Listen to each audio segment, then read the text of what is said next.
നിങ്ങൾക്ക് ഏറ്റവും അടിപൊളിയായിട്ടുള്ള ലൈഫ് വേണമെന്നുണ്ടെങ്കിൽ നിങ്ങൾ ചിന്തിക്കേണ്ടത്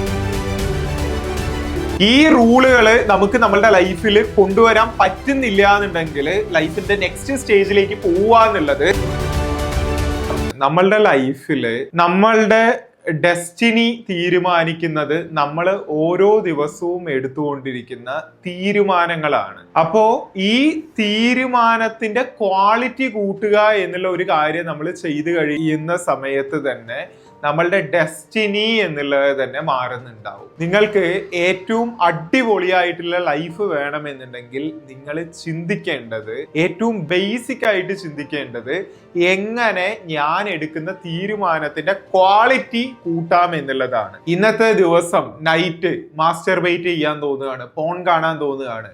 ഇത് കാണാം, കാണാതെ ഇരിക്കാം. രാവിലെ വൈകി എഴുന്നേൽക്കാം, അല്ലെങ്കിൽ പോയിട്ട് രാവിലെ എഴുന്നേറ്റ് എക്സസൈസ് ചെയ്യാം. നമ്മൾ എടുക്കുന്ന ഡിസിഷൻസ് ആണ്.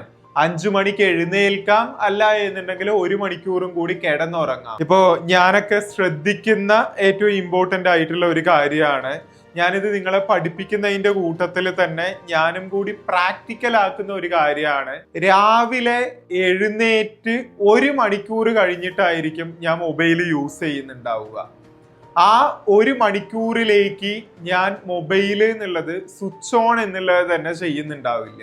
അതേപോലെ നൈറ്റ് ഉറങ്ങാൻ പോകുന്നതിന് മുൻപ് 1 മണിക്കൂർ എൻ്റെ മൊബൈൽ കംപ്ലീറ്റ്ലി ഓഫ് ആയിരിക്കും. നമുക്കിത് പറ്റില്ല, ഇതൊക്കെ മറ്റുള്ളവർക്ക് ചെയ്യാം, എനിക്കിത് പറ്റില്ല, എൻ്റെ വർക്കിന് ഇതുണ്ട് എന്നുള്ള രീതിയിലായിരുന്നു ഒരു സമയത്ത് എനിക്കും ഉണ്ടായിരുന്നത്. കാരണം എനിക്ക് അത്രയും കാര്യങ്ങൾ ഡീൽ ചെയ്യാനായിട്ടുണ്ടാവും. പക്ഷേ ഞാൻ ഇത് സ്ട്രിക്റ്റ് ആയിട്ട് ഫോണ് മാറ്റി വെക്കുക എന്നുള്ളത് ഞാൻ എൻ്റെ ഒരു ശീലമാക്കി മാറ്റി. കാരണം നമ്മളുടെ സബ് കോൺഷ്യസ് മൈൻഡിനെ നമുക്ക് റീപ്രോഗ്രാം ചെയ്യാനായിട്ട് പറ്റുന്ന ഏറ്റവും ബെസ്റ്റ് ടൈമാണ് നമ്മൾ ഉറങ്ങാൻ പോകുന്നതിന് മുൻപും അതേപോലെ ഉറങ്ങി എഴുന്നേറ്റതിന് ശേഷമുള്ള ടൈം എന്നുള്ളത്. ഞാനിപ്പോ മൊബൈലാണ് എടുക്കുന്നത് എന്നുണ്ടെങ്കിൽ പല പല പല ഇൻഫോർമേഷൻസ് ആയിരിക്കും എന്റെ തലയ്ക്കകത്ത് വരുന്നുണ്ടാവുക. അതിന് പകരം ഞാൻ നൈറ്റ് ഇപ്പൊ ഉറങ്ങുന്നത് മെഡിറ്റേഷൻ ചെയ്തിട്ടാണ്. രാവിലെ ഞാൻ എഴുന്നേൽക്കുന്ന സമയത്ത് പ്രോപ്പർ ആയിട്ട് മെഡിറ്റേഷനും റീഡിങ്ങും എക്സസൈസും ചെയ്തതിന് ശേഷം മാത്രമായിരിക്കും എന്ത് ബിസിനസിന്റെ എൻക്വയറി ആണെങ്കിലും ഞാൻ എടുത്ത് ചെക്ക് ചെയ്യുന്നുണ്ടാവുക. അപ്പോ നമ്മളുടെ ലൈഫില് ഇതേപോലെ നോൺ നെഗോഷ്യബിൾ ആയിട്ടുള്ള ചില റൂളുകൾ നമ്മൾ കൊണ്ടുവരണം. നമ്മളുടെ ലൈഫില് നോൺ നെഗോഷ്യബിൾ ആയിട്ടുള്ള ചില റൂളുകൾ നമ്മൾ കൊണ്ടുവരേണ്ടതായിട്ടുണ്ട്. ഈ റൂളുകൾ നമുക്ക് നമ്മളുടെ ലൈഫിൽ കൊണ്ടുവരാൻ പറ്റുന്നില്ല എന്നുണ്ടെങ്കിൽ ലൈഫിന്റെ നെക്സ്റ്റ് സ്റ്റേജിലേക്ക് പോവാന്നുള്ളത് നമ്മൾ മറ്റുള്ള മോട്ടിവേഷൻ വീഡിയോസിൽ കാണുന്ന കാര്യം മാത്രമായിരിക്കും. നിങ്ങളിപ്പോ ഒന്ന് ആലോചിച്ച് നോക്കിക്കേ, കഴിഞ്ഞ കുറച്ച് ദിവസങ്ങൾ മുമ്പല്ലേ 2026 സ്റ്റാർട്ട് ചെയ്ത പോലെയുള്ളത്. അടുത്ത ഒരു 10-12 ദിവസം കഴിഞ്ഞു കഴിഞ്ഞാൽ 2026 2 മാസം കഴിഞ്ഞു. കഴിഞ്ഞ ഏതാനും കുറച്ച് ദിവസങ്ങൾക്ക് മുമ്പല്ലേ 2026 സ്റ്റാർട്ട് ചെയ്ത പോലെയുള്ളത്. അടുത്ത ഒരു 10 ദിവസവും കൂടി കഴിഞ്ഞു കഴിഞ്ഞാൽ 2026 ആദ്യത്തെ മെയിൻ ആയിട്ടുള്ള 2 മാസം കഴിഞ്ഞു. 2 മാസമല്ലേ കഴിഞ്ഞിട്ടുള്ളൂ, പക്ഷെ ഇനി 10 മാസം ഉണ്ടല്ലോ എന്നുള്ള രീതിയിൽ നിങ്ങൾ ചിന്തിക്കുകയാണെങ്കിൽ ഈ 2 മാസം പോയിട്ടുള്ളത് അയ്യോ ഇത്ര പെട്ടെന്ന് പോയിട്ടുണ്ടോ എന്നുള്ള രീതിയിൽ ചിന്തിച്ചിട്ടുള്ള ഒരു വ്യക്തിയാണെങ്കിൽ ഞാൻ ഉറപ്പ് പറയും അടുത്ത 10 മാസം പോകുന്നതും നിങ്ങൾ അറിയില്ല. എന്നിട്ട് ഇയർ എൻഡ് ആവുന്ന സമയത്ത് ഓക്കെ 2027 ഞാൻ ഇങ്ങനെ ആവും എന്ന് പറഞ്ഞിട്ട് അടുത്തതും കൊണ്ടുവരും. ലൈഫ് നമ്മളെ ലീഡ് ചെയ്തുകൊണ്ടിരിക്കുകയാണ് ഇവിടെ ചെയ്യുന്നത്.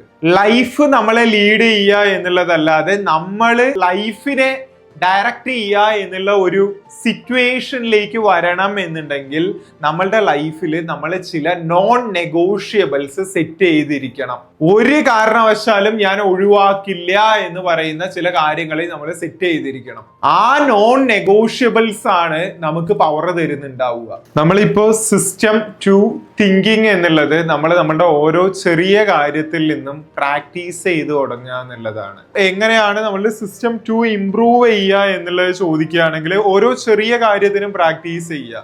ഇപ്പൊ ഞാൻ എൻ്റെ ബിസിനസ്സിൽ എന്തെങ്കിലും ചെറിയ ഡിസിഷൻ എന്നുള്ളത് എടുക്കണം എന്നുണ്ടെങ്കിൽ ഞാൻ ഇത് എടുത്തു കഴിഞ്ഞാൽ എനിക്ക് സംഭവിക്കുന്ന കാര്യങ്ങൾ ഇതൊക്കെയാണ് 1, 2, 3 എന്ന് പറഞ്ഞിട്ട് ഞാൻ ഈ ബോർഡിൽ ലിസ്റ്റ് ചെയ്യും. ഇത് തെറ്റിപ്പോയി കഴിഞ്ഞാൽ സംഭവിക്കുന്ന കാര്യങ്ങൾ ഇതൊക്കെയാണ് എന്ന് പറഞ്ഞിട്ട് ഞാൻ ലിസ്റ്റ് ചെയ്യും. എന്നിട്ട് ഞാനിത് എന്റെ തലയ്ക്കകത്തിട്ട് ചിന്തിക്കുകയല്ല, ഇവിടെ ഞാനിത് ഇങ്ങനെ എഴുതിയിട്ട് ഞാൻ ഇങ്ങനെ നോക്കും.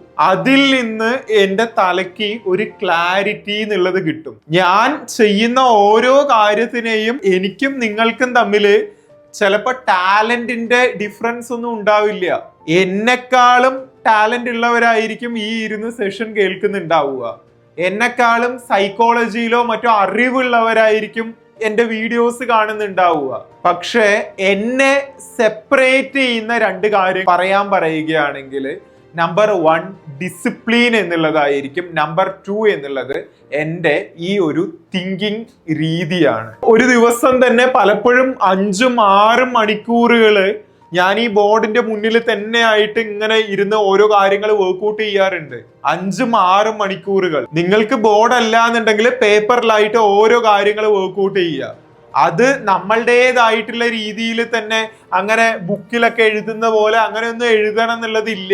അത് എഴുതി ഞാൻ അതിനെ ഇങ്ങനെ പ്രോപ്പർ ആയിട്ട് മാപ്പ് ചെയ്യുന്ന സമയത്ത് ഇത് ചെയ്താൽ ഇത് നടക്കും, ഇതിൽ നിന്ന് ഇത് നടക്കും എന്നുള്ള രീതിയിൽ ഞാൻ പ്രോപ്പർ ആയിട്ട് മാപ്പ് ചെയ്യുന്ന സമയത്ത് എൻ്റെ മൈൻഡിൽ ഇതാണ് എന്നുള്ള ഒരു കൺക്ലൂഷനിലേക്ക്, ഒരു വിസ്ഡത്തിലേക്ക് ഞാൻ എത്തിച്ചേരും. ഇങ്ങനെയാണ് തോട്ട് എന്നുള്ളത് വിസ്ഡമായിട്ട് മാറുന്നത്. ഹായ് ബ്രോ, ഇപ്പൊ നിങ്ങൾ കണ്ട ഈ ഒരു വീഡിയോ എന്നുള്ളത് നമ്മളുടെ നോഫാബ് കമ്മ്യൂണിറ്റിക്കകത്ത് ഞാൻ റെഗുലർ ആയിട്ട് നൽകി വരുന്ന ട്രെയിനിങ്ങിന്റെ ഒരു ചെറിയ ഭാഗം മാത്രമാണ്.